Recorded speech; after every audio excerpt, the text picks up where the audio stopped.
एक समय की बात है, एक छोटे से गांव में एक चालाक और नटखट बिल्ली रहती थी, जिसका नाम था मिनी। मिनी बहुत ही चंचल और तेज थी। उसकी चालाकी और फुर्ती की वजह से गांव के सारे लोग उसकी तारीफ करते थे। मिनी का सबसे अच्छा दोस्त एक छोटा चूहा था, जिसका नाम था चीकी। हालांकि यह एक अनोखी दोस्ती थी, लेकिन मिनी और चीकी की जोड़ी बहुत मशहूर थी। गांव के पास एक बड़ा जंगल था, जहां बहुत सारे जानवर रहते थे। एक दिन जंगल में एक बड़ा शेर आया और उसने गांव के जानवरों को डराना शुरू कर दिया। शेर बहुत ही खतरनाक था और उसने कई जानवरों को परेशान किया। गांव वाले बहुत चिंतित हो गए और उन्होंने सोचा कि उन्हें इस समस्या का हल निकालना चाहिए। गांव के बुजुर्गों ने एक सभा बुलाई और सोचा कि किस तरह शेर को गांव से दूर रखा जाए। मिनी ने यह सब सुना और उसने सोचा कि वह इस समस्या का हल निकाल सकती है। उसने चीकी से कहा, मुझे एक योजना सोचने दो, जिससे हम शेर को गांव से दूर रख सकें।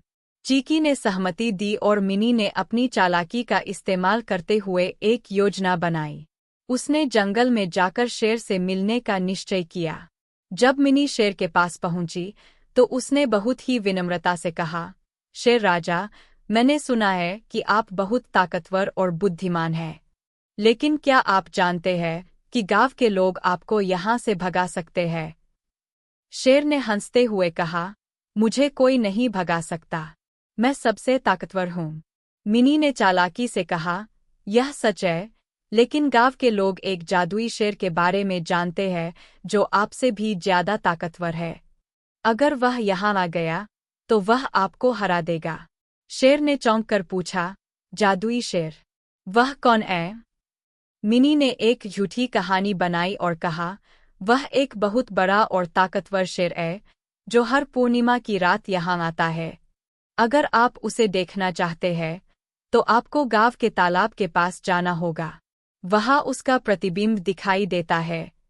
शेर ने सोचा कि वह इस जादुई शेर को हराकर अपनी ताकत दिखा सकता है।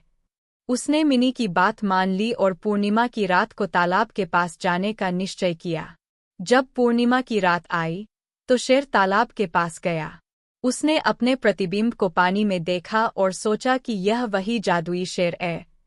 उसने अपने प्रतिबिंब को डराने की कोशिश की, लेकिन जैसे ही उसने अपने प्रतिबिंब पर हमला किया, वह पानी में गिर गया और उसे समझ में आ गया कि वह मूर्ख बन गया है। शेर ने समझा कि उसने खुद को बेवकूफ बनाया और वह शर्मिंदा होकर जंगल से दूर चला गया। गांव वाले बहुत खुश हुए और उन्होंने मिनी की चालाकी की तारीफ की। उन्होंने कहा, मिनी, तुम्हारी समझदारी और चालाकी ने हमें शेर से बचा लिया। हम तुम्हारे आभारी हैं। मिनी ने मुस्कुराते हुए कहा, यह हमारी एकता और बुद्धिमानी का परिणाम है। हमें हमेशा मिलकर काम करना चाहिए और एक दूसरे की मदद करनी चाहिए। इस कहानी से हमें यह सीखने को मिलता है कि चालाकी और समझदारी से हम किसी भी समस्या का समाधान निकाल सकते हैं। हमें मुश्किल परिस्थितियों में धैर्य और बुद्धिमानी से काम लेना चाहिए और एक दूसरे की मदद करनी चाहिए।